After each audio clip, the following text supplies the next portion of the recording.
there was a country called Persia. Today we call that country Iraq, but in the old days it was part of the Persian Empire, and it was huge, and it was run by a lot of different caliphs or emperors or kings or pashas. They had different names for their different who was in charge in the country at different times. So I'm going to tell you about a pasha that decided to have a big party and invite all his friends and neighbors. And that meant a lot of food. That meant fruit. And of course, in that area, the fruit grows beautifully on the trees. There's pomegranates and papayas, and I don't even know if there's coconuts and pineapples, but those maybe have come later in life.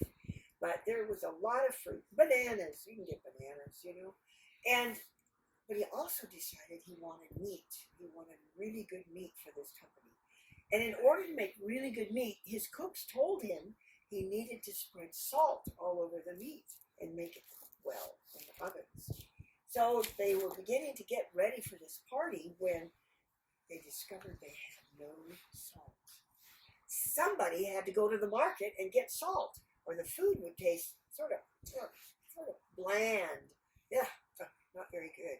So the pasha said, all right, one of you cooks, you run off. And oh no, said the cooks, we can't possibly do that. We're busy cooking.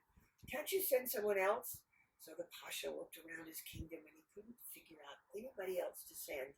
And then somebody said, well, you could send Nasrudin. What? Said the pasha. Nasrudin? Oh, he's kind of a dorky little, well, they didn't have that word dorky in those days. He's kind of a lazy boy. I keep him out there taking care of the pigs and the sheep because we don't want him in the castle. Well, he's the only one around, said one of the cooks. I'll go get him and you can tell him what he's supposed to do. So they brought Nasrudin, who looked pretty disheveled, into the king's throne room, the pasha's throne room, and they said, the pasha wants to talk to you, Nasrudin. Oh, and they turned around and there was the pasha. Oh, most humble master. Oh, most humble master. What can this lowly servant who crawls upon the ground do for you? Oh. Well, the pasha said, get up. Come over here. Well, Nasrudin was a little shaky because he'd never even been in the palace before. But the pasha said, look, we need salt. You know what salt is? Oh, yes. We need salt, and we need you to go to the market and get some. Now, I've drawn a map, shows you the exact pathway to get to the market, shows you right where the market stall is where you can buy salt, and it shows you how to get back really fast. I need you back here as fast as you can come. Oh, master, that's so wonderful. He said, now, if you come back and you do it right, I'm going to give you a really big slice of the meat that we're cooking for tonight, and I'm going to let you sleep in the stables, or maybe in the palace, but under the stairs. You got that? Oh, royal master. Oh, you're almost, oh, stop that bowing, said the pasha. Listen, if you don't do it, however, I will beat you with my personal beating stick, and I will make sure you don't get anywhere, even near the pigsty, until next summer. Oh, so Nasrudin was given his task, and he was given the map, and he looked at it, and he thought, oh, I can do that. I can follow that path. And so, oh, wait a minute, said the pasha. One thing, I want you to pick up and really move. I want you to keep a good pace, and what'll help you is if you remember the word heesh. Oh, by the way, in Persia, the word for salt was heesh. So go like this, heesh, heesh, heesh, heesh, heesh, heesh, heesh, heesh, and just walk as fast as you can. Oh, yes, said he. Oh, yes. And out the door he went backwards. Heesh, heesh, heesh, heesh, heesh. When he got outside the palace, he turned around and he began running. Heesh, heesh, heesh, heesh. He was out of breath, but he kept going. Pretty soon he came to the bridge. Yep, the bridge was right there on the map. He looked over the bridge. Big mistake. He got distracted. He looked over the edge of the bridge, and there he saw a fisherman fishing, but there were no fish. Oh, heesh, heesh, heesh, heesh, heesh. The fisherman looked up at him, had this mean look on his face. Oh, I forgot to tell you, another word that means heesh, that said heesh, means nothing. So essentially, the fisherman thought that Nasrud was saying, nothing, nothing, nothing. And he was very angry and he said, you are a wicked boy. You shouldn't say that to me. You should say, may there be 5 or 10.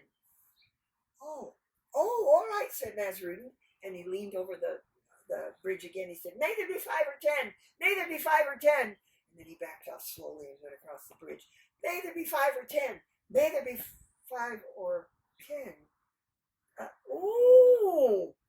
May there be 5 or 10? That doesn't sound right. And it's just as he was doing that, he came to the fork in the road, and there was a procession of people mourning someone who had died. It was a funeral procession. And there stood Nasrudin waiting in place. May there be 5 or 10. May there be 5 or 10. Everybody in the funeral procession looked at him and went, oh, you bad boy. You shouldn't say things like that. You should say, God rest his soul. God rest his soul. Oh, okay, said Nasrudin. I can do that.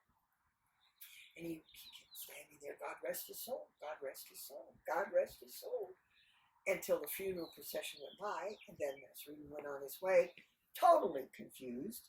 God rest his soul, God rest, what am I doing? God rest his soul, where am I going? God rest, oh, there's the map, okay. And just then, when he looked down at the map, he saw a dead fish right in the middle of the road. God rest his soul, God rest his soul. Some people going by saw him saying that to this poor dead fish, and they said, you shouldn't say that. You should say, oh, what a smell. Oh, what a smell. Oh, said Nasrudin, of course I should.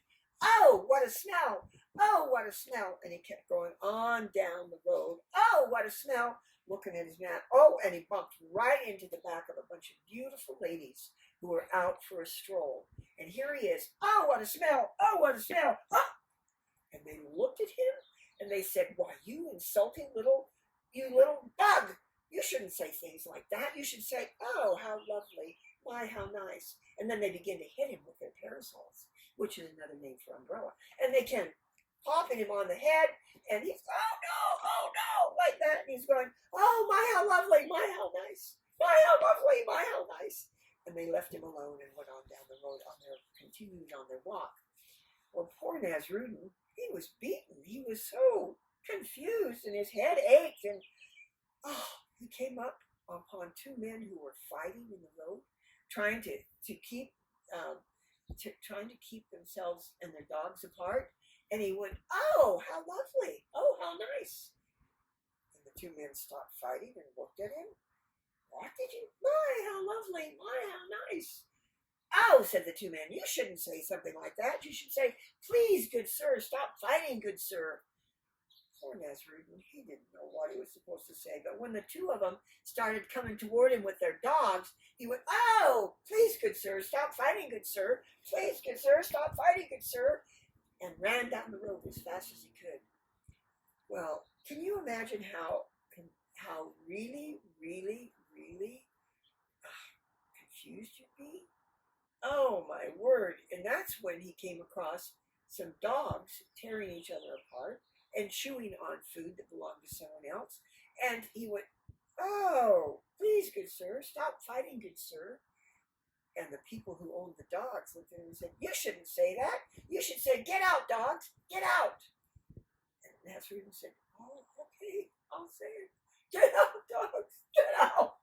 And he went right through the city gates, because he finally made it to the city, and he went, get out, dogs, get out. And he bumped right into the village storyteller. The village storyteller took one look at this little ruffian who just had the most horrible trip of his life, couldn't remember a thing, and was going, get out, dogs, get out. And took him by the collar and shook him, and he said, you silly boy, you shouldn't say things bad like that to an old man. If you can't say anything nice, say nothing. That was the word, the other word, heesh, heesh. Oh, Nasrudin went, heesh, oh my gosh, oh, heesh. And he went running towards the market, looked at his map, found the market where they sold the salt, grabbed the biggest bag of salt he could, left the money, and went running back out the city gates and up all that long way he'd gone, and all those things he'd suffered he totally forgot because he had the salt. and he made it to the palace just in time. And you know what? The Pasha was a man of his word, and he was very proud, and he even gave Nasrudin a ribbon to wear around his neck, and let him have that big piece of meat from the banquet. And by golly, he did get to sleep under the stairs in the palace that night. And that's the story of Ish.